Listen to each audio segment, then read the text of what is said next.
లేవీకాండము 6వ అధ్యాయము. మరియు యెహోవా మోషేకు ఈలాగు సెలవిచ్చెను. ఒకడు యెహోవాకు విరోధముగా ద్రోహము చేసి పాపి అయిన ఎడల, అనగా తనకు అప్పగింపబడిన దాని గూర్చియే గాని, తాకట్టు ఉంచిన దాని గూర్చియే గాని, దోచుకొనిన దాని గూర్చియే గాని, తన పొరుగువానితో బొంకిన ఎడలనేమి, తన పొరుగువాని బలాత్కరించిన ఎడలనేమి, పోయినది తనకు దొరికినప్పుడు దాని గూర్చి బొంకిన ఎడలనేమి, మనుష్యులు వేటిని చేసి పాపులగుదురో వాటన్నిటిలో దేని విషయమైనను అబద్ధ ప్రమాణము చేసిన ఎడలనేమి, అతడు పాపము చేసి అపరాధి అగును గనుక, అతడు తాను దోచుకొనిన సొమ్మును గూర్చి గాని, బలాత్కారము చేతను అపహరించిన దాని గూర్చి గాని, తనకు అప్పగింపబడిన దాని గూర్చి గాని, పోయి తనకు దొరికిన దాని గూర్చి గాని, దేని గూర్చి అయితే తాను అబద్ధ ప్రమాణము చేసినో దానినంతయు మరలా ఇచ్చుకొనవలెను. ఆ మూలధనమునిచ్చుకొని దానితో దానిలో 5వ వంతును తాను అపరాధ పరిహారార్థ బలి అర్పించు దినమున సొత్తుదారునికి ఇచ్చుకొనవలెను. అతడు యెహోవాకు తన అపరాధ విషయములో నీవు ఏర్పరచు వెలకు మందలో నుండి నిర్దోషమైన పొట్టేలును యాజకుని యొద్దకు తీసుకొని రావలెను. ఆ యాజకుడు యెహోవా సన్నిధిని అతని నిమిత్తము ప్రాయశ్చిత్తము చేయగా, అతడు అపరాధి అగునట్లు తాను చేసిన వాటన్నిటిలో ప్రతిదాని విషయమై అతనికి క్షమాపణ కలుగును. మరియు యెహోవా మోషేకు ఈలాగ సెలవిచ్చెను. నీవు అహరోనుతోనూ అతని కుమారులతోనూ ఇట్లనుము, ఇది దహన బలిని గూర్చిన విధి. దహన బలి ద్రవ్యము ఉదయం వరకు రాత్రి అంతయు బలిపీఠం మీద దహించుచుండును. బలిపీఠం మీది అగ్ని దానిని దహించుచుండును. యాజకుడు తన సన్ననార నిలువుటంగీని తొడుగుకొని, తన మానమునకు తన నారలాగును తొడుగుకొని, బలిపీఠం మీద అగ్ని దహించు దహన బలి ద్రవ్యపు బూడిదను ఎత్తి బలిపీఠమునొద్ద దానిని పోసి, తన వస్త్రములను తీసి వేరు వస్త్రములను ధరించుకొని, పాళెము వెలుపలనున్న పవిత్ర స్థలమునకు ఆ బూడిదను తీసుకొని పోవలెను. బలిపీఠం మీద అగ్ని మండుచుండవలెను, అది ఆరిపోకూడదు. ప్రతి ఉదయమున యాజకుడు దాని మీద కట్టెలు వేసి దానిమీద దహన బలి ద్రవ్యమును ఉంచి సమాధాన బలియగు పశువు క్రొవ్వును దహింపవలెను.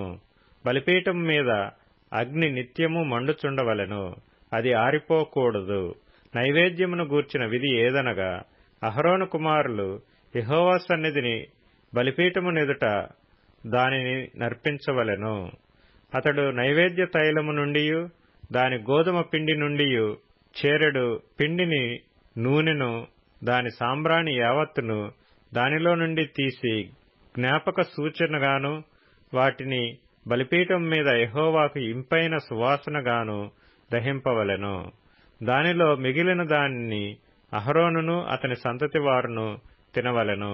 అది పులియనిదిగా పరిశుద్ధ స్థలములో తినవలెను.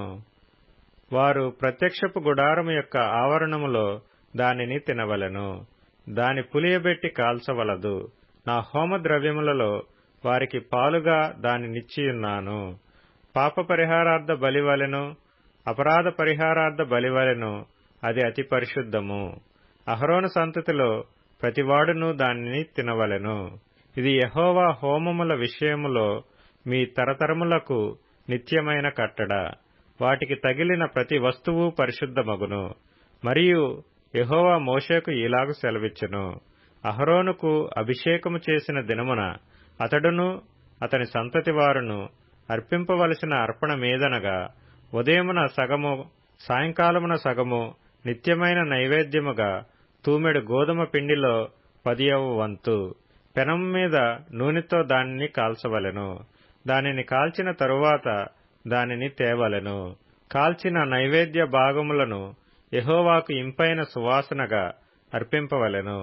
అతని సంతతి వారిలో అతనికి మారుగా అభిషేకము పొందిన యాజకుడు అలాగుననే అర్పింపవలెను. అది యెహోవా నియమించిన నిత్యమైన కట్టడ, అదంతయు దహింపవలెను. యాజకుడు చేయు ప్రతి నైవేద్యము నిశ్శేషముగా ప్రేల్చబడవలెను. దాని తినవలదు. మరియు యెహోవా మోషేకు ఈలాగు సెలవిచ్చెను, నీవు అహరోనుకును అతని సంతతి వారికిని ఈలాగు ఆజ్ఞాపించుము, పాపపరిహారార్థ బలిని గూర్చిన విధి ఏదనగా, నీవు దహనబలి రూపమైన పశువులను వధించు చోట పాపపరిహారార్థ బలి పశువులను యెహోవా సన్నిధిని వధింపవలెను. అది అతి పరిశుద్ధము. పాపపరిహారార్థ బలిగా దాని నర్పించిన యాజకుడు దానిని తినవలెను. పరిశుద్ధ స్థలమందు అనగా ప్రత్యక్షపు గుడారము యొక్క ఆవరణములో దానిని తినవలెను.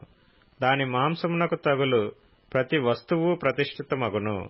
దాని రక్తములోనిది కొంచెమైనను వస్త్రం మీద ప్రోక్షించినెడల అది దేనిమీద ప్రోక్షింపబడెనో దానిని పరిశుద్ధ స్థలములో ఉదకవలెను. దాని వండిన మట్టి కుండను పగలగొట్టవలెను. దానిని ఇత్తడి పాత్రలో వండినేడల దాని తోమి నీళ్లతో కడగవలెను. యాజకులలో ప్రతి మగవాడు దానిని తినవలెను. అది అతి పరిశుద్ధము. మరియు పాపపరిహారార్థ బలిగా తేబడిన ఏ పశువు రక్తములో కొంచెమైనను అతి పరిశుద్ధ స్థలములో ప్రాయశ్చిత్తము చేయుటకై ప్రత్యక్షపు గుడారములోనికి తేబడనో ఆ బలి పశువును తినవలదు. దానిని అగ్నిలో కాల్చివేయవలెను.